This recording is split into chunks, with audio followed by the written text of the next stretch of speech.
Hey, it's Laura with Following the Paper Trail, and today I want to kind of do a review video of week 3 of the Seek, Gather, Create challenge that we have going on over on Instagram.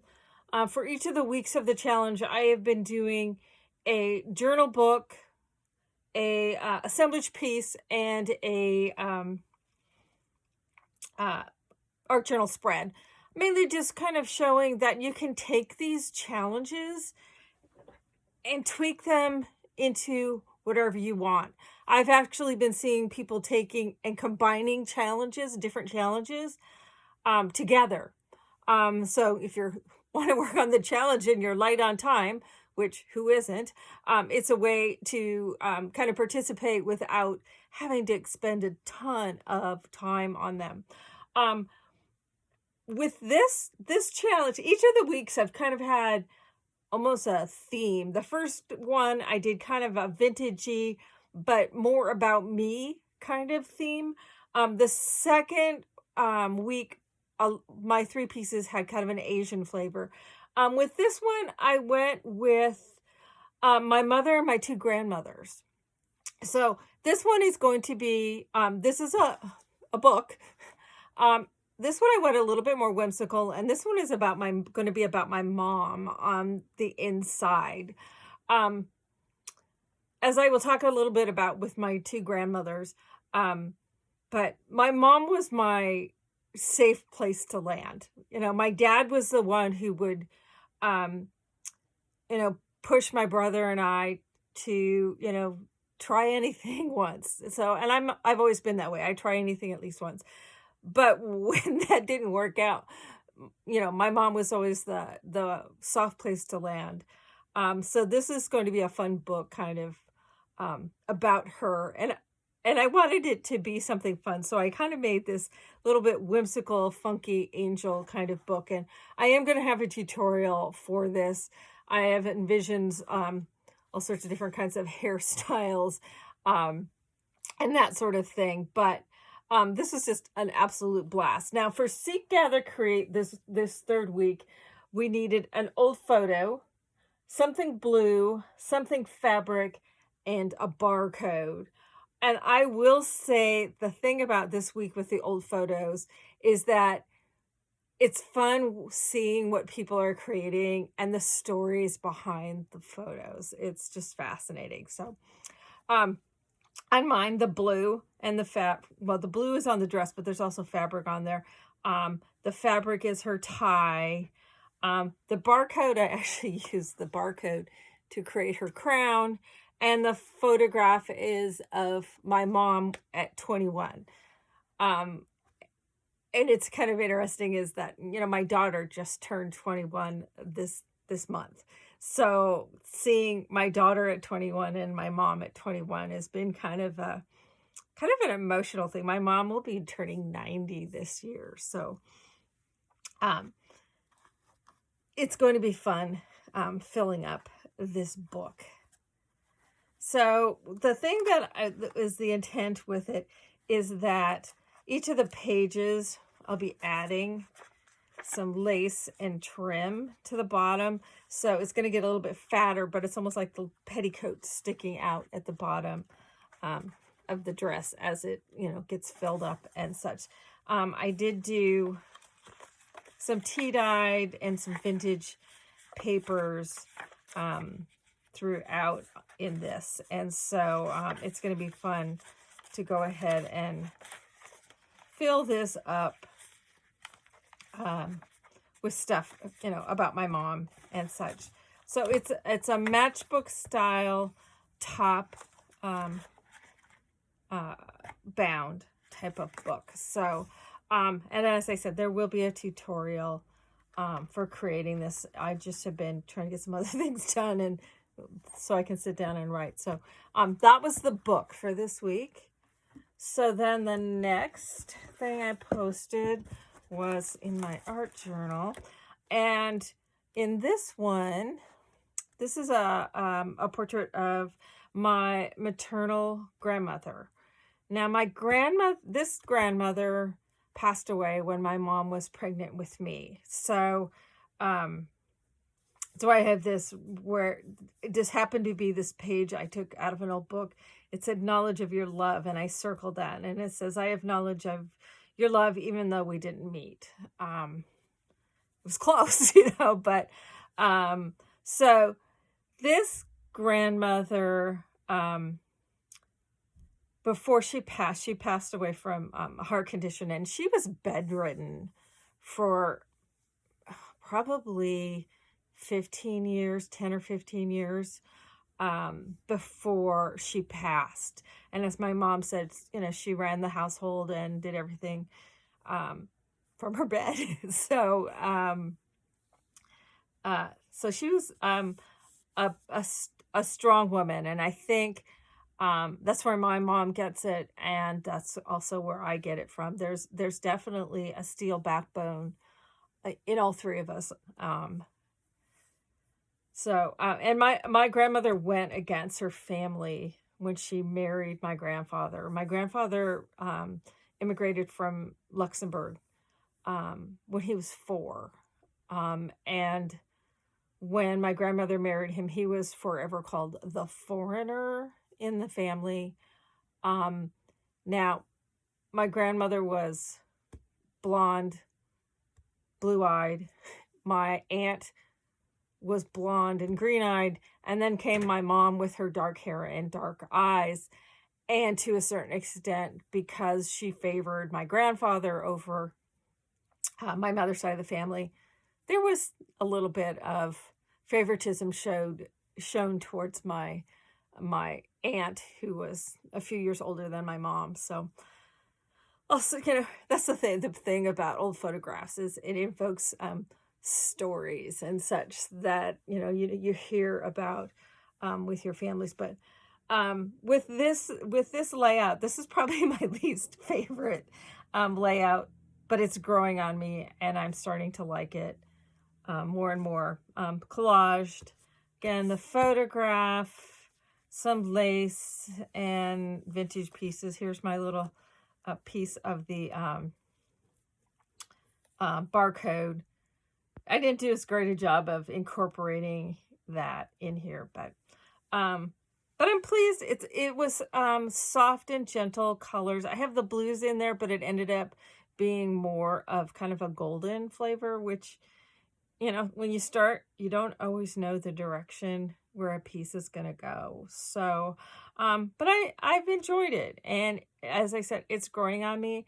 And the more I look at it, the more I kind of start to think I like it. So, but I'm thoroughly enjoying doing these collaged journal pieces. So then the third piece that I did is an assemblage piece. Now, this one has a photograph. This right here is my paternal grandmother, and the other woman, I believe, is her mother. Now, my dad's side, especially his mom, is a whole lot sketchier in terms of knowing what went on. She passed away when my dad was 14, and they were very close, and my dad rarely talked about his mom. We did get, when my grandfather passed away when I was 12, so I was really old enough at that point to really ask a lot of questions. And the woman I grew up with as my grandma was his second wife. So, that was the only grandmother I actually ever knew.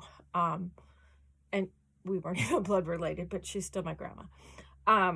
But as a result of that, I don't really have a lot of information. When my grandfather died, we did get a box of photographs and stuff. And there's an actual scrapbook that my grandmother had put together over the years. Problem is, some of the photos have things on them like noting where it is. I have lots of photos that I know that were in Lincoln Park and places like that in Chicago, because both my parents are born and raised in Chicago. But I don't know a lot more, because my dad kept saying, "Oh, we need to sit down and go through this box and let you know who these people are." And unfortunately, he died in a plane crash, and when I was in college, so I never got the chance to really know who these people are. I go through them, I can feel a relationship with them, but I don't know who they are, and that's really tough.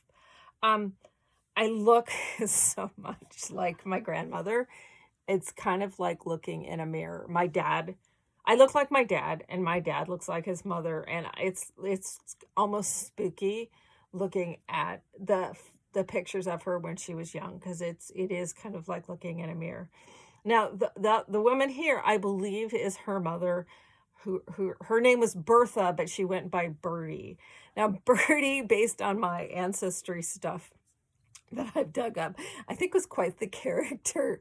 I think she was married 4 times, and she liked, as she got older, she liked her men younger, and she shaved off like 5 years by the last marriage. She had shaved off like 5 or 6 years off of her age on the paperwork. But I have my grandmother's Bible, and I have a lot of documentation, and so then when stuff I would find, it was like, yeah, you knocked 5 years off your age, but I think she was a bit of the wild child. So it's just uh, fun to kind of, if I don't necessarily know the actual stories, to kind of put one together in my own head. But anyway, with this piece, this is done on some frames that I had found that had clear glass in them.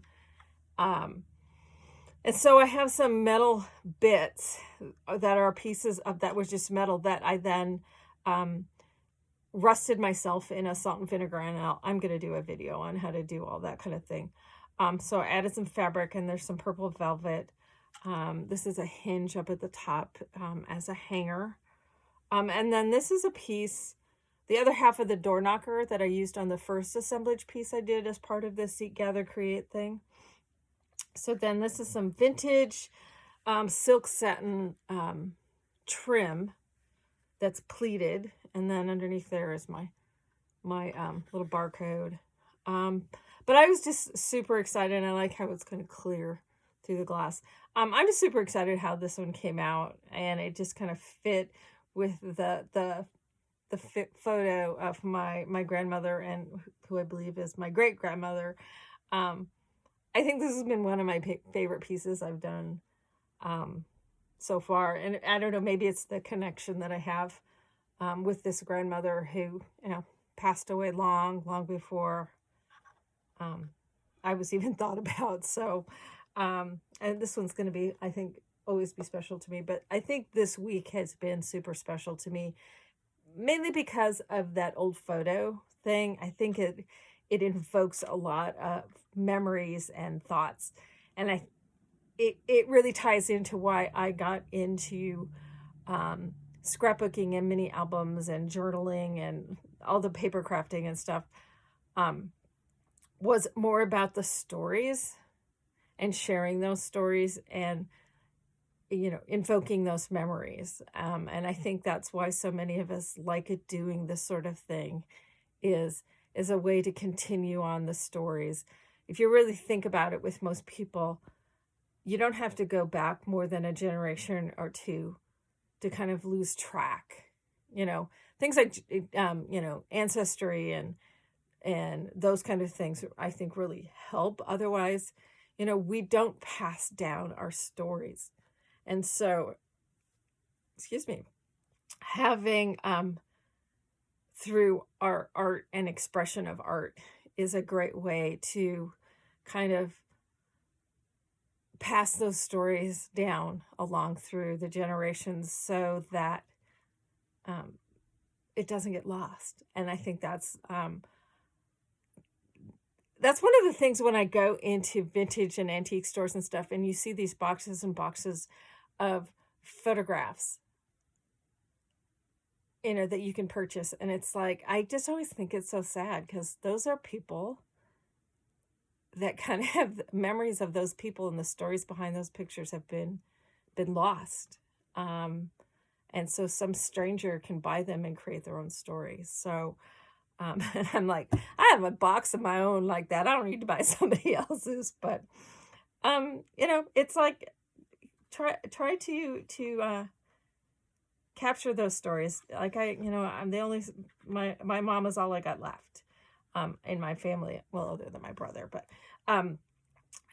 who has the stories, and she's still pretty sharp. So while you have access to somebody who may, even if they only can think of a generation back, save those stories and pass them along through your memory keeping. So anyway, this week has been really awesome, I will say, with the Seek, Gather, Create. One other real quick thing that I wanted to show is I did start in this past month a Patreon. And at the first level, you have access to all the videos that I put up. At the second level, you have access to those videos as well as a digital download. And then the third level, you have access to the videos, the digital download, and you will be shipped a physical packet of my finds when I'm out and about and stuff. Some of it will be contemporary, some vintage, that sort of thing. I did want to show for those who haven't, just because those it's not anywhere public. This is the digital download. It's 6 sheets from a paper collection that will coordinate with a paper collection that I have coming up. And these are exclusive just to my Patreon people. So this is the only place you'll be able to get them is over on Patreon at the second and third levels. So these are a sheet that can be used as a full sheet, or they can be folded into a journal. They can be cut in half to use in a scrapbook. But it has some fairies incorporated in multiple on each side of it, so when it gets split into 2, it's either fairies or some sort of winged type critter. So there's the 2 sides of that one, and then there's that one, a unicorn and some moths.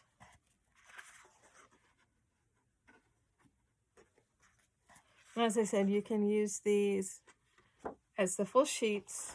I'm folding them to putting them into signatures on a book, the book for this next week, or they can be, cut and used however you want to into a scrapbook or something. So, but this is the digital downloads.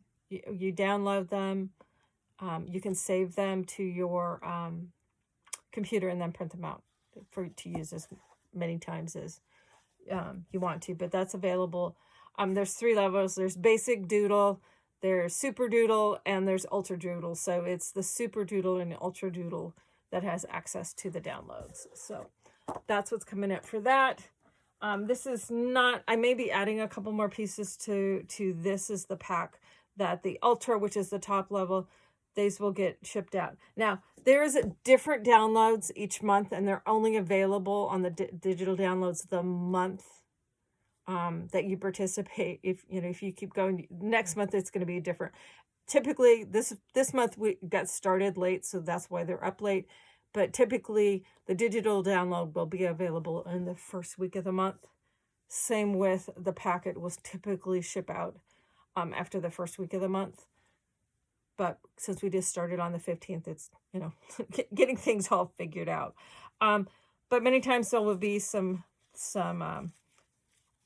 like ribbon. Here's some vintage ribbon, some vintage crocheted lace. I'm going to have a piece of a ruler, one of those folding rulers in there because I'm going to be using that on a book. There's some matchbooks, a flashcard, envelope, some wallpaper, and then there's a whole bunch of papers from different books in different sizes. This one has some cool stuff, and then each of them has a magazine that's from, this is an electric stuff, but it's kind of got cool typeface to it. There's the whole magazine. Everybody gets one of these. It's from 1904. So This month was kind of vintage goodies that you can use in journals and that sort of thing. You know, other months it might be different kinds of items. It's going to kind of be different, a little bit different every month. So next month will be a different packet of goodies. If I have any leftovers, I'll put them up in my shop. But anyway, so that's this month. I may add a couple more things to it. I'm not quite sure yet. And these will be shipping out on Monday. So just wanted to, over on Patreon, the links on my Facebook business page at Laura Dennison Design. There's a link there. You can go to Patreon and look up Laura Dennison Designs. It's there as well. I'll try to remember to put a link in the description for the video. But this is the Patreon offerings for this month. Then, you know, we're starting in on the 4th week of the Seek, Gather, Create. And I'm working on the book for that one already. So anyway, thanks a bunch for watching, and we'll see you next time. Thanks a bunch.